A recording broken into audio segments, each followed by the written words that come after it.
De retour en compagnie de notre voyageur humanitaire Pascal Thibault. Comment ça va aujourd'hui? Ça va très bien, François. Écoute, il y a 2 semaines, on a commencé à parler de ce qu'il fallait mettre, de ce qu'on suggérait en fait à mettre dans la valise pour partir vivre une expérience humanitaire. Nous, dans notre cas, on se réfère au Cameroun, bien sûr, puisque c'est là que vont les missions du groupe d'entraide Yeux du cœur du Canada. Exact. On va poursuivre. On a parlé d'habillement, on a parlé de vêtements, on a parlé de poids, des trucs, des conseils pour ne pas dépasser la limite de poids.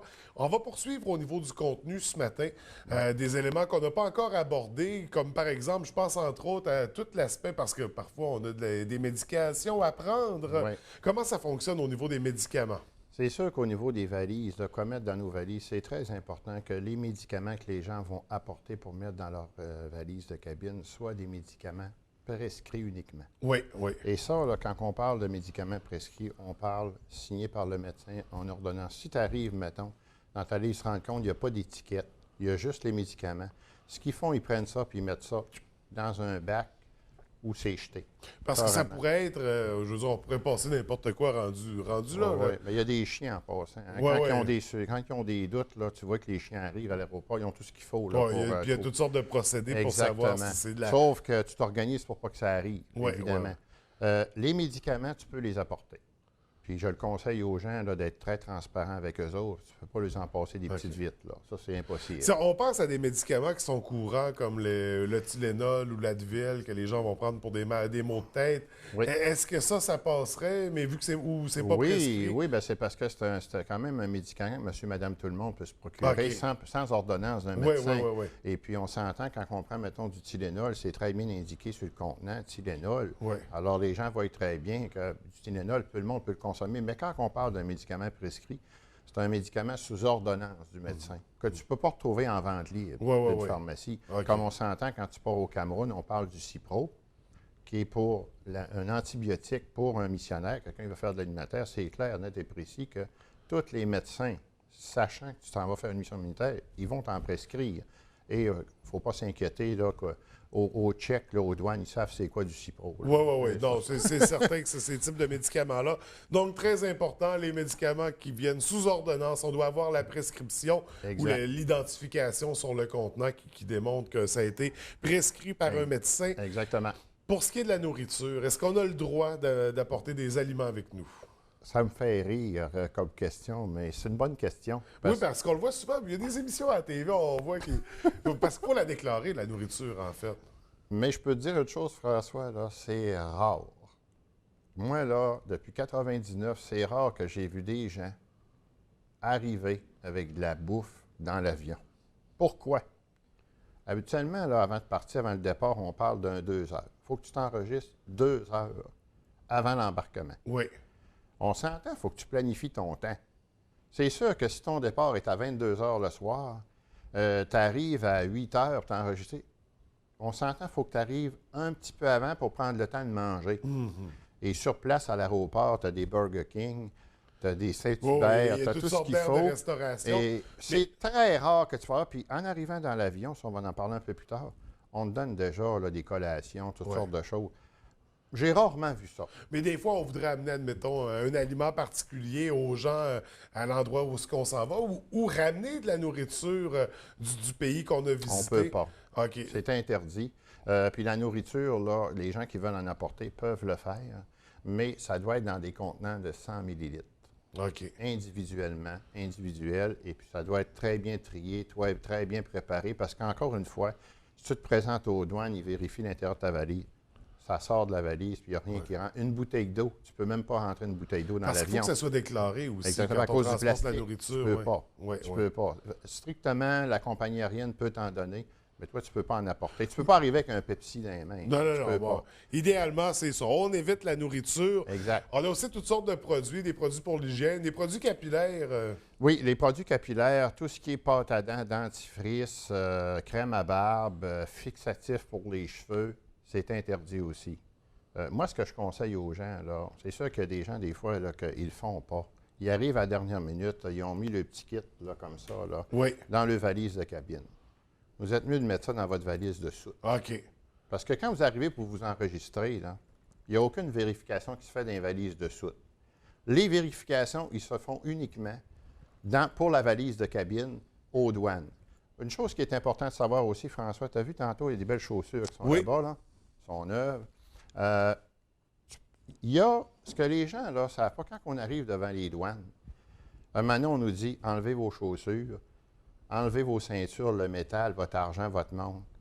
Il y a des plaques, il y a certaines chaussures qui ont du métal au niveau des talons. C'est pour ça qu'on demande, enlevez vos chaussures. Pour ne pas faire sonner le détecteur, puis subir une fouille inutilement. Exact.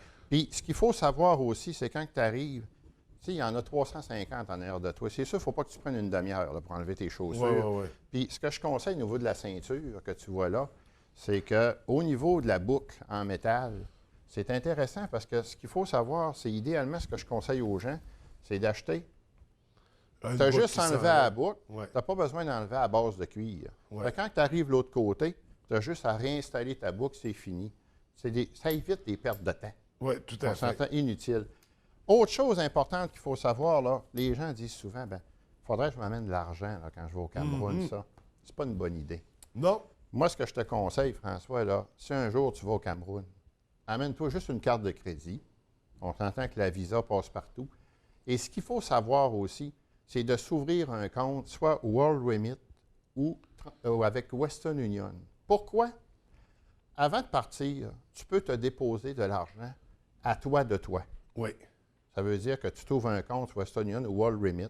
En passant, pour ceux et celles qui ne savent pas, World Remit, les frais de transfert coûtent beaucoup moins cher que Western Union. Si, mettons, tu t'envoies 500 avec World Remit, ça va te coûter 14 de frais. OK. Hein, qui est quand même abordable. Oui. Avec Western Union, ça va t'en coûter 35. C'est considérable là, comme différence. Hein? Oui. Alors, tu t'ouvres un compte du Québec, tu t'envoies de l'argent, tu t'enregistres. C'est très facile. C'est comme un peu s'ouvrir un compte Outlook ou Facebook. C'est aussi simple que ça. C'est pas une grosse mathématique, c'est assez simple. Et là, tu t'enregistres. Après ça, tu te déposes l'argent. Idéalement, ce que je conseille aux gens, c'est de le faire à partir de leur carte de crédit. C'est simple, c'est sécuritaire parce que, advenant le cas qu'arrive un pépin, c'est écrit dans ton relevé. Quand tu arrives au Cameroun, là, tout ce que tu as à faire, là, tu t'en vas là, dans un endroit où tu peux récupérer ton argent qui s'appelle TransUnion. OK? Tu présentes ton passeport, puis tu es capable de te faire imprimer le dépôt que tu as fait à toi de toi, tu peux le faire imprimer sur ton ordinateur. Tu arrives là-bas avec ton papier. Regardez, moi, je viens récupérer mon argent, je me suis déposé à moi. Tu leur donnes ton passeport, eux autres, ils regardent, ils rentrent ça dans leur système. Et sur place, ils te payent. Ils te donnent ton argent que tu t'es déposé.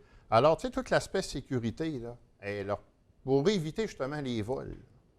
Parce que de l'argent, on s'entend là, que, tu sais, ça peut être un instant fâcheuse, mais ça a déjà arrivé à des gens de perdre l'argent. C'est pas plaisant. C'est surtout quand tu es en Afrique. Là, moi, ça m'est arrivé une fois.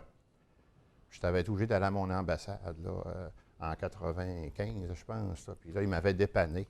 Mais j'avais plus de... Non, ça allait pas bien. Donc, par expérience, on ne conseille pas. Il faut vraiment faire attention à ça. On a ce qu'on appelle des valises prioritaires. C'est quoi exactement? Écoute, c'est sûr que quand tu t'achètes un billet d'avion, tu as 3 classifications. Tu as la classification économie, tu as la classification premium économie, puis affaires. Affaires, on l'oublie. Ça coûte cher. Oui. Mais la classification première et premium économie, c'est entre les deux. C'est comme un peu une classification intermédiaire. D'ailleurs, c'est ça là que j'ai. Toutes les fois qu'on passe, c'est la classification idéale pour celui qui fait de l'aide humanitaire. Pourquoi? Contrairement à la classe économie, tu vas avoir droit au repas, tu vas avoir droit à l'enregistrement de tes valises à 23 kilos, tout. Mais la premium économie, c'est que ça te permet de sortir dans les premières personnes et de voir sortir tes valises dans les premiers bacs. Fait que quand tu arrives, là, tu es à l'aéroport, en classe économie normale, tu vas attendre 25-30 minutes avant d'arriver voir ta valise. Puis des fois, tu te dis, bon, elle va-tu sortir, là, puis tu es fatigué, tu as hâte d'arriver, tu as hâte de relaxer, tu as hâte d'être avec tes amis camerounais, etc., etc. Tandis que premium, si tu attends 10 minutes, c'est beau. C'est pas long. Puis ça sort dans les premiers wagons. Parce qu'il y en a, on s'entend que si tu as 400 personnes dans l'avion, ça fait des valises. Là. Écoute, Pascal, on va y aller en terminant parce que là, on part au Cameroun. On revient, on veut ramener des souvenirs, des bibelots, peut-être même de l'alcool ou du tabac. Oui. Comment ça fonctionne avec les douanes à ce niveau-là? Si toi, tu es au Cameroun et tu vas envoyer un cadeau à ta chérie, mettons, oui. Là, bon, faut pas que ça dépasse, ton cadeau que tu vas envoyer, il ne faut pas que ça dépasse 60 $. OK. Si ça dépasse 60 $, aux douanes, là, tu vas avoir des excédents. 60 $ canadiens. Canadiens, okay. Exactement. Si c'est inférieur à ça, il n'y a aucun problème, ils ne te tanneront pas. Si tu veux ramener des choses, tu as le droit de rapporter du tabac, soit 200 cigarettes ou 2 boîtes de cigares. Aussi, tu peux rapporter des bibelots. Mais là, les bibelots, il faut faire attention. Là. Si tu t'en vas, mettons, d'un musée au Cameroun, puis là tu achètes une toile. Puis cette toile-là, là, elle vaut vraiment cher, puis tout. Bien, avant de l'apporter, il faut que tu appelles Patrimoine canadien. Patrimoine canadien, si tu as le droit de l'apporter. Parce qu'il ne faut pas que ça dépasse un certain montant.